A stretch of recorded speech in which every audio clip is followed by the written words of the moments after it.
Panther family, what is going on? It's Mac here, and I got another episode of the Iowa State podcast here with you. Tonight, I could not be more excited to have the guy on that I do, because not only is he the first baseball player I've ever interviewed on Iowa State, he is also a recently new member of the Panther family, and he's also having an incredible start to the season so far, putting up some big stats. We'll get in that a little later in the interview, but super excited to have the guy on that I do. It is Mr. Michael Maginnis. Michael, thank you so much again for giving me some time this evening, my man. I hope you've had a wonderful day so far. We'll go ahead and get into it though. The first question you're getting is a question that everybody that comes on the show gets. I'm kind of intrigued to hear yours because you've had such a short stint here at Georgia State so far. But what so far has been your favorite part of being a student athlete at Georgia State? Um, I don't know, coming from a different school and being able to come here, I think one of the things that I noticed most quickly was like I just love being a part of the team that I'm on, and we have a great group of guys, and we're really tight knit group, and I've just loved being able to get here and go to work with those guys every day. It's really special to have a group of guys that you're with day in day out for as long as we are, and to be as close as I am with the guys that I have on my team. I love it each and every day. It gives me something to go to just make gives me something extra to go to battle with. Like I just love being able to go to war with them and being able to have them have my back. I love that. So it's a great part of being a student athlete here. Hell yeah, man, that's good to hear. So, I mean, I got to ask. I mean, that had to be something that happened pretty quick for your end of it. I mean, I don't know. Maybe these are some guys you probably played against in high school and whatnot, but that's good to hear that it happened pretty quickly. So Oh yeah, for sure. cool, cool, man. So, I guess I got to ask. For those of my listeners that don't know, Michael did start his collegiate career at Samford, little basically in Birmingham, Alabama. Um, So, what has been like the biggest difference of being at Georgia State compared to Sanford? Well, definitely one difference for sure is just school type. I went from a very small Christian school at Sanford to one of the bigger schools, probably in the Southeast. I think definitely in the state. So, and then being in a tiny little campus to be in the city, that was big. But that's something that I knew that I was getting into. But then I think just another thing is just like my daily life going from playing two sports at Sanford to coming here and just playing one and just being able to have like a little bit more time to myself, I think, and being able to focus on things I love to do more. I think that's something that's been a big difference for me. It's something that I've got grown to love. Okay, hell yeah, man, I love it. I love it. You kind of segued perfect into my second question for you with bringing up the two sports. So you were a two sports star back in high school in Newton, Georgia, which for those of people that don't know is basically in the Atlanta metropolitan Yeah, a little area. south of here. Um, Playing both football and baseball, obviously at a very high level.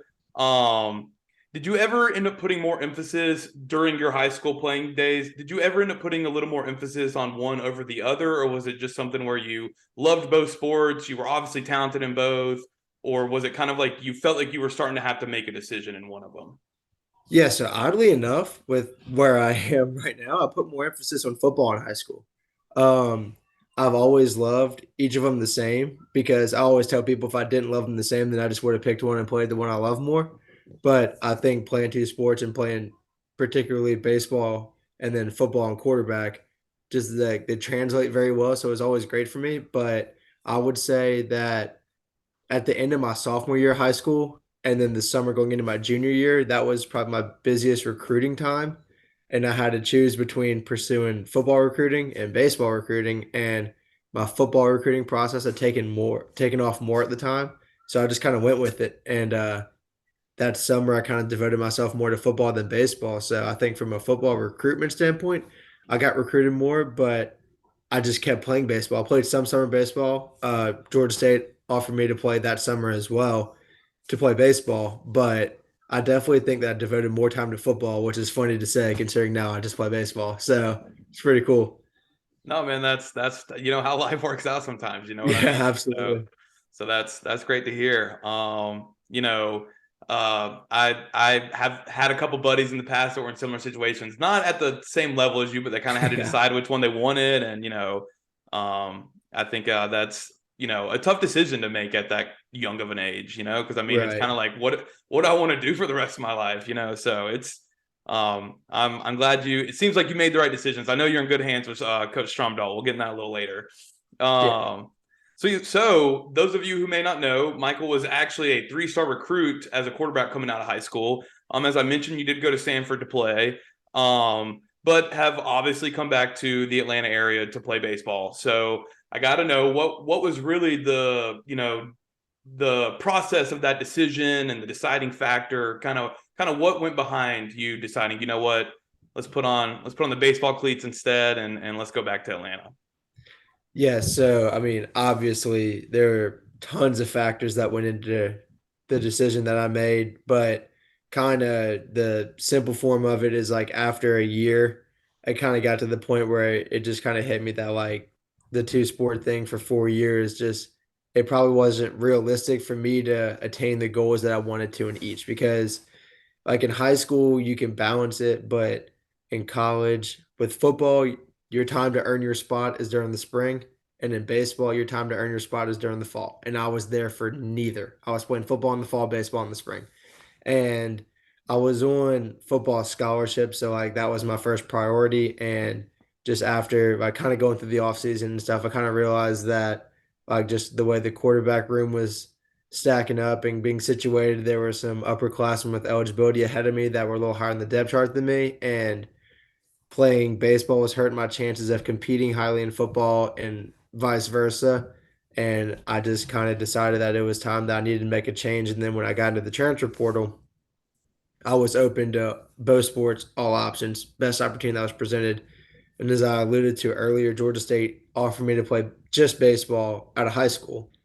And after a year of being in college, I kind of reached back out, and Coach Nico and I got to talking again, and they were still willing to take a chance on me after just 1 year after graduating high school. So I thought that was the perfect opportunity. I was ready to play some baseball. So it's just kind of match made in heaven, I like to say. Oh yeah, I love it, man. Yeah, Coach Nico's a good dude. That's awesome to hear, man. I feel like it probably had to have been, but obviously, was it Coach Stromdahl and Coach Nico that recruited you before? Oh, yeah, Okay, okay, absolutely. okay, Well, yes. In high school, it was, maybe Coach Martinez, Coach Taylor, Coach Shamdal. Now some other coaches came through, but still same thing applies. So okay, yeah, Coach cool. Shamdal the whole time. Okay, cool. So I know that had to be, a little comfortable for lack of a better term when you're going through the transfer process and you're like, all right, well, I at least know these guys. I've at least, Yeah, for developed sure. some sort of, relationship with them. So that's cool. That's cool. Um, so yeah, so I gotta ask, and this one I feel like probably won't happen at this point, but I am intrigued. So you're a redshirt freshman, you got plenty of eligibility left. Any chance the Panther family ever sees you go back to playing two sports and lacing up those shoulder pads and getting on the gridiron for Coach Elliott? Is there any chance we see Michael Maginnis back on the gridiron? As of right now, no, probably not. I came here, I came here to play baseball, but the one thing I've learned so far in my college experience is never say never to anything. So right Okay. now, I call it highly unlikely, but that's something only God knows. So I guess we'll Okay. just see where this takes us. I love it, man. I love it. Yeah, no, I've heard that Coach Elliott tries to get some Stromdal's guys every single year, man. He sees those arms. He's like, I could use that. Right, Um, yeah, that's funny, man. That's funny. I like your mentality though. The never say never. You never know, man. We might end up, right. having injury after injury, and it'd be like, we gotta grab But somebody. hey, in case of an emergency, they should know who to call. We'll put it that way. Exactly, exactly. I love it. I love it. Um, so yeah, man. So as I mentioned a little bit before, you're having a great start to the season. You got two dingers so far, six ribbies, and this is through 8 games. So I mean, you do the math. You could end up having a pretty monster season if you keep this up, especially if you can even improve. Right. So explain how you've been so successful so far this season. And if it really is anything to do with the coaching that you're getting from, Coach Nico, Coach Stromdahl, any of the guys on the staff, or is it just one of those you're just comfortable and you're just playing loose and it's just happening on the field, man? Yeah, no, I mean, I would 100% credit it to the coaching that I'm getting. Coach Lars, Coach Nico, the hitting coaches on the staff, and then just through all the data and video and everything that we have going on here, which is just one of the great things about our baseball program. I give that all the credit. And then another thing that I think's big is like we've been talking about. This is the first time I've ever just played baseball. And, you know, I feel like I was able to grow exponentially when I didn't have to go to football practice and then go hit baseballs. Like I've just been fully devoted to baseball for the last 8 months. And I think that's made a ginormous difference for me. It's not having to balance two things and then just to like all the time and effort and work that I was putting into just different fields, different things, is all to baseball now. It's all to, you know, getting in the weight room or getting in the cages, working on my swing, watching video, working on my defense, all that stuff. So I think that's been huge for me. I think that I've just been able to grow so much as a baseball player through the coaching and everything that I've gotten so far since I got here in August, and then just playing baseball the whole time. It's been big for me. I love it. Hell yeah, man. No, I mean, not shocking at all that once you're able to focus on one sport, you start really Yeah. excelling in it. You know what I mean? Right. Yeah. It helped. That's good to hear, man. And as a fan of the program, I honestly can't think, more of Coach Stromdahl. I've met him a couple times at these like coaches dinners things, and dude is awesome. Oh my I'd gosh. It's love to great. have a beer with him, man. He's a For cool dude. real. He's a cool Yeah. dude. Uh, but yeah, so kind of going into our next question. This is something that I feel like our 6-3 record is showing, and something you've kind of alluded to a little bit with the coaching and how well you're playing yourself and others on the team. But I gotta admit, on the outside looking in, this team looks pretty special, man. It feels special. It feels like you guys got some potential going on here. Do you guys feel the same within the locker room? And if so, what do you believe has made that be? And how can you guys keep that momentum going?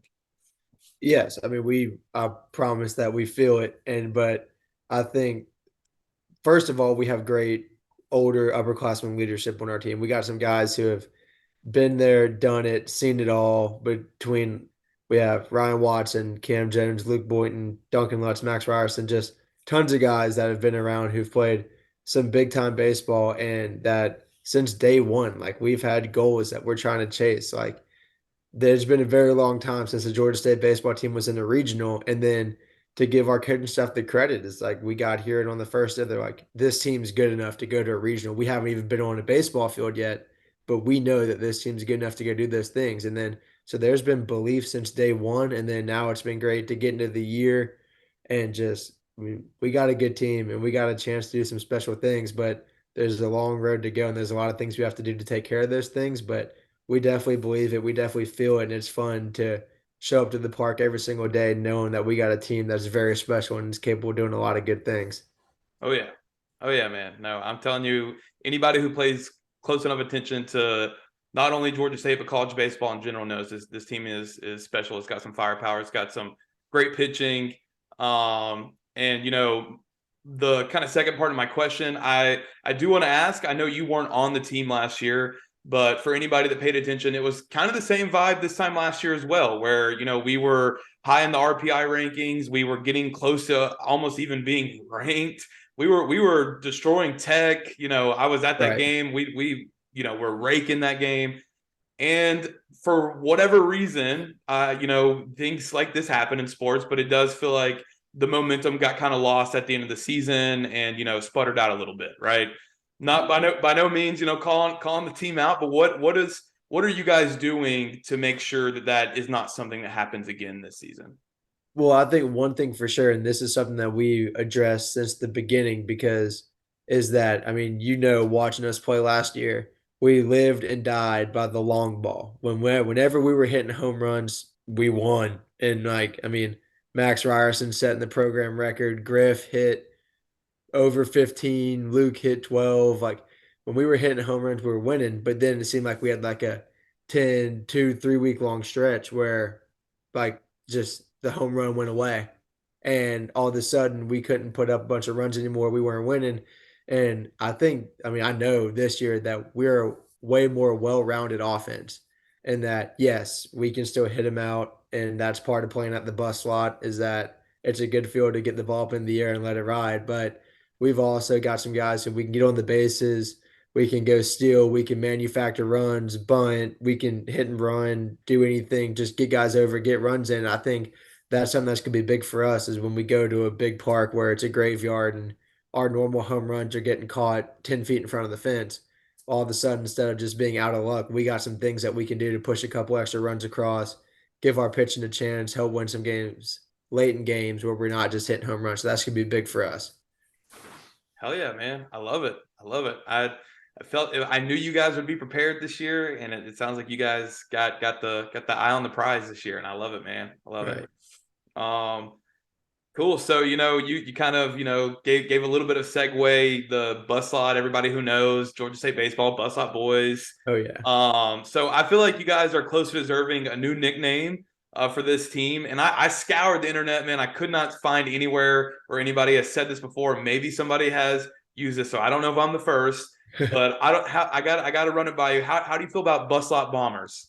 Oh, I really like that. I think that's fitting, especially with the salt roll and knock on wood. Hopefully we keep that going, but that could be a great nickname. I'd like to see that on a t-shirt near the end of the year. Oh yeah, man. I'll see what I can do. But bus lot Yeah, that'd bombers, be man. awesome I like it. I like it. for sure. Cool. Cool. Cool. Cool. So yeah, man, we'll get you out of here on this question. I know, as I mentioned a little earlier in the interview, you got a pretty crazy schedule right now. Um, but I feel like I've kind of expressed this throughout the interview. But out of all the sports played at Georgia State right now, I do personally feel like baseball has the brightest future. Whether that's the actual on-field success or the future facilities and the field downtown that we're going to get. Um, so I do have to ask, did that have anything to do with your decision to come here? And what do you think the team can do to make sure the program stays progressing at this high rate?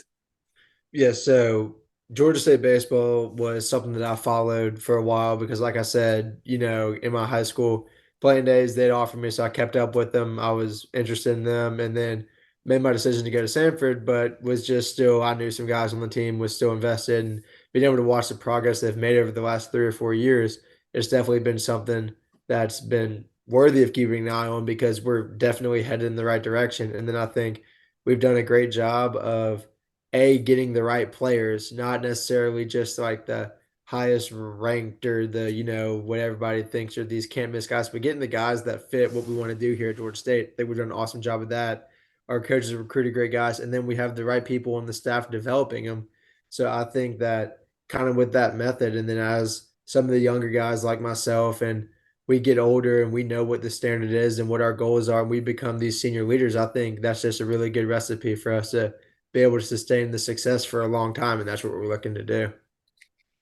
Oh yeah, man. I love it. I love it. I don't you kind of said it, find the right guys. I don't know what Max was rated when he came into Georgia State, but I there's this one interaction on Twitter that I always love. Sure, you probably know at this point Max is from Conway. That's where obviously Coastal Carolina is located. He went yard last year, I think against Coastal, and somebody on Twitter was like, "Why did we not get this guy?" And then somebody comment below, "We didn't want him." And I Exactly. just think it's hilarious, man. We're finding guys that people maybe didn't want, other schools didn't want, and they're finding a home here and finding a family and going yard every single For game. sure. So Yeah. it's awesome, man. It's a great time to be a Georgia State baseball fan. And I'm sure it's an even better time to be a Georgia State baseball player. Yes, sir. Yeah. Thank you again, Michael, for coming on. It was a huge honor to have you. Best of luck for the rest of the season. I will definitely be watching. And hopefully, I'm currently living in Jacksonville, Florida, but I should be in Atlanta here soon. So hopefully I can catch a game while I'm up there. But Sounds good. Can't wait. best That'd of be luck, awesome. man. And thank you again. Yes, sir. Thank you for having me. Thank you, man. Awesome.